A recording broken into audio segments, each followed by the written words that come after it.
हाँ, ये रिंग अच्छी है, बीवी को पसंद भी आ जाएगी। अरे यस सर, आपकी चॉइस बहुत अच्छी है और ये डिजाइन भी नया है। डिजाइन नया है वो तो ठीक है, लेकिन सोने की प्योरिटी का प्रूफ कहाँ मिलेगा?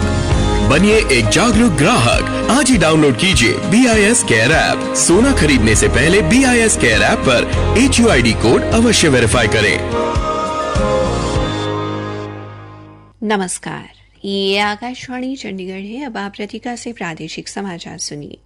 पहले इस बुलेटिन के मुख्य समाचार। प्रधानमंत्री नरेंद्र मोदी ने कहा है कि विरोध एवं संघर्ष में उलझा विश्व किसी के लिए भी हितकर नहीं और ये शांति एवं भाईचारे का समय है। इजराइल से भारतीय नागरिकों की सुरक्षित वापसी के लिए शुरू किए गए ऑपरेशन अजय के तहत आज 212 भारतीय स्वदेश लौटे। हरियाणा के राज्यपाल बंडारू दत्तात्रेय ने कहा है कि शिक्षक का काम विद्यार्थियों को केवल साक्षर बनाना ही नहीं, बल्कि उन्हें सभ्य एवं शिक्षित करना भी उनकी जिम्मेदारी है। हरियाणा के मुख्यमंत्री मनोहर लाल परसों 15 तारीख को अंबाला हवाई अड्डे का शिलान्यास करेंगे। सोनीपत में कुंडली मानेसर पलवल एक्सप्रेस वे पर गांव पिपली के पास हुए एक सड़क हादसे में 5 व्यक्तियों की मौत हो गई, जबकि 15 घायल हो गए। और विश्व एथलेटिक्स ने गोल्डन बॉय नीरज चोपड़ा को इस वर्ष के पुरुष एथलीट ऑफ द ईयर पुरस्कार के लिए नामांकित किया।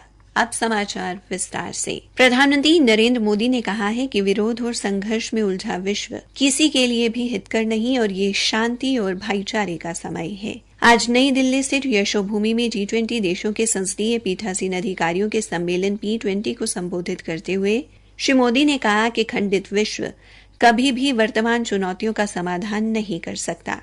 प्रधानमंत्री ने कहा कि ये सबके विकास और कल्याण के साथ मिलकर आगे बढ़ने का समय है। आतंकवाद पर चिंता व्यक्त करते हुए उन्होंने कहा कि कहीं भी और किसी भी कारण से आतंकवाद मानवता के खिलाफ है। प्रधानमंत्री ने देश में महिलाओं के बढ़ते प्रतिनिधित्व का जिक्र करते हुए कहा कि लोकसभा और राज्य विधानसभाओं में महिलाओं को 33% आरक्षण देने का सरकार का हाल ही का फैसला देश में संसदीय परंपरा को मजबूत करेगा। प्रतिनिधियों को संबोधित करते हुए लोकसभा अध्यक्ष ओम बिरला ने कहा कि 9वां P20 सम्मेलन लोकतांत्रिक मूल्यों के संरक्षण, अंतर्राष्ट्रीय सहयोग तथा वैश्विक महत्व एवं वर्तमान चुनौतियों का समाधान ढूंढने की प्रतिबद्धता व्यक्त करता है। उन्होंने कहा कि भारत पूरे विश्व को एक परिवार मानता है। श्री बिरला ने कहा कि विभिन्न देशों के प्रतिनिधियों का मानना है कि पर्यावरण संरक्षण किसी एक देश का मुद्दा नहीं, बल्कि ये सभी देशों का दायित्व है। युद्धग्रस्त इजराइल से भारतीय नागरिकों को स्वदेश लाने के अभियान ऑपरेशन अजय के अंतर्गत पहली उड़ान आज नई दिल्ली हवाई अड्डे पहुंची। इस उड़ान से 212 भारतीयों को इजराइल से स्वदेश लाया गया। केंद्रीय मंत्री राजीव चंद्रशेखर ने इसकी अगवानी की। श्री चंद्रशेखर ने बताया कि इजराइल में भारतीय नागरिकों की सुरक्षा के लिए सरकार पूरी तरह से प्रतिबद्ध है। इस बीच इजराइल में भारतीय दूतावास ने आज के लिए दूसरी उड़ान की घोषणा की है और इस बारे में ईमेल पंजीकरण भेज दिया है। उपराष्ट्रपति जगदीप धनखड़ ने हरियाणा के लगभग 45 किसानों को राष्ट्रपति भवन में भोजन कराया। उपराष्ट्रपति ने उनसे बातचीत भी की। इससे पहले हरियाणा के कृषि एवं पशुपालन मंत्री जयप्रकाश दलाल ने आज दिल्ली स्थित हरियाणा भवन में प्रगतिशील किसानों से मुलाकात की। इस अवसर पर उनके साथ कृषि विभाग के महानिदेशक NS पांगड़ भी उपस्थित रहे। सूचना एवं प्रसारण मंत्रालय के सचिव अपूर्व चंद्रा ने कहा है कि सिनेमैटोग्राफ अधिनियम में हाल ही में किए गए संशोधन से डिजिटल वीडियो सामग्री की चोरी पर रोक लगेगी। आकाशवाणी समाचार से विशेष बातचीत में उन्होंने कहा कि यह अधिनियम ये सुनिश्चित करेगा कि भारतीय सिनेमा निर्माताओं के अधिकार सुरक्षित रहें और उनकी सामग्री की सोशल मीडिया पर चोरी और दुरुपयोग न हो। आकाशवाणी चंडीगढ़ के समाचार सेवा प्रभाग द्वारा मेरी माटी मेरा देश अभियान के तहत अमृतकाल में शुरू की गई प्रश्नोत्तरी प्रतियोगिता का आज का प्रश्न है, 1945 में आजाद हिंद फौज के जवानों पर चलाए गए राजद्रोह के मुकदमे की पैरवी करने वाले प्रमुख अधिवक्ता कौन थे? अपने उत्तर newsairchd@gmail.com पर तुरंत मेल करें। कल पूछे गए प्रश्न का उत्तर है, भारतीय स्वतंत्रता आंदोलन में अहम भूमिका निभाने वाले डॉक्टर राम मनोहर लोहिया ने guilty man of India's partition पुस्तक की रचना की। और ये सही उत्तर देने वाली हमारी विजेता है उत्तराखंड के देहरादून से अनवी सिंह। प्रादेशिक समाचार आकाशवाणी चंडीगढ़ से प्रसारित किए जा रहे हैं। हरियाणा के राज्यपाल बंडारू दत्तात्रेय ने कहा है कि शिक्षक का काम विद्यार्थियों को केवल साक्षर बनाना नहीं, बल्कि उन्हें सभ्य एवं शिक्षित करना भी उनकी जिम्मेदारी है। राज्यपाल आज गुरुग्राम के सिलोखरा गांव में अंकुरम नामक एक उन्नत सूचना प्रौद्योगिकी केंद्र के उद्घाटन एवं सम्मान अभिनंदन समारोह में बतौर मुख्य अतिथि संबोधित कर रहे थे। इस अवसर पर श्री दत्तात्रेय ने प्रयोगशाला का उद्घाटन करने के बाद उत्सव फाउंडेशन के विद्यार्थियों द्वारा विज्ञान विषय पर लगाई गई अत्याधुनिक मॉडल की प्रदर्शनी का अवलोकन भी किया। राज्यपाल ने विद्यार्थियों को अपने जीवन का लक्ष्य निर्धारित करके उसी दिशा में आगे बढ़ने का आह्वान किया।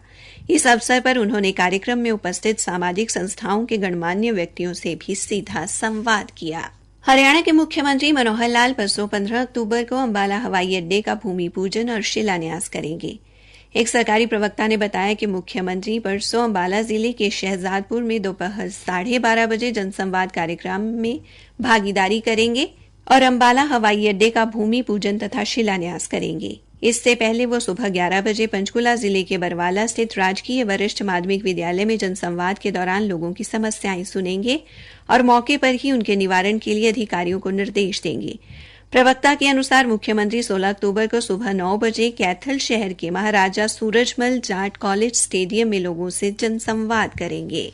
सोनीपत में कुंडली मानेसर पलवल एक्सप्रेस वे पर गांव पिपली के पास हुए एक सड़क हादसे में 5 व्यक्तियों की मौत हो गई जबकि 15 घायल हो गई। खड़ी पिकअप गाड़ी के साथ ट्रक के टकराने से हुए इस हादसे में जान गंवाने वाले मजदूर उत्तर प्रदेश से झज्जर के गांव रैया जा रहे थे। घटनास्थल पर पहुंची पुलिस ने घायलों को खरखौदा के फिरोजपुर स्थित सामुदायिक स्वास्थ्य केंद्र में पहुंचाया, जहां से उन्हें पीजीआई रोहतक रेफर कर दिया गया। मृतकों की पहचान रैया निवासी विजय, उत्तर प्रदेश के जिला हरदोई के गांव अखोरा निवासी परमेश्वर एवं ब्रिजेश, जिला पीलीभीत के गांव पज्जिया निवासी सर्वेश और लखीमपुर खीरी निवासी भानु के तौर पर हुई है। पुलिस ने शवों को कब्जे में लेकर जांच शुरू कर दी है। विश्व एथलेटिक्स ने गोल्डन बॉय नीरज चोपड़ा को इस वर्ष के पुरुष एथलीट ऑफ द ईयर पुरस्कार के लिए नामांकित किया है।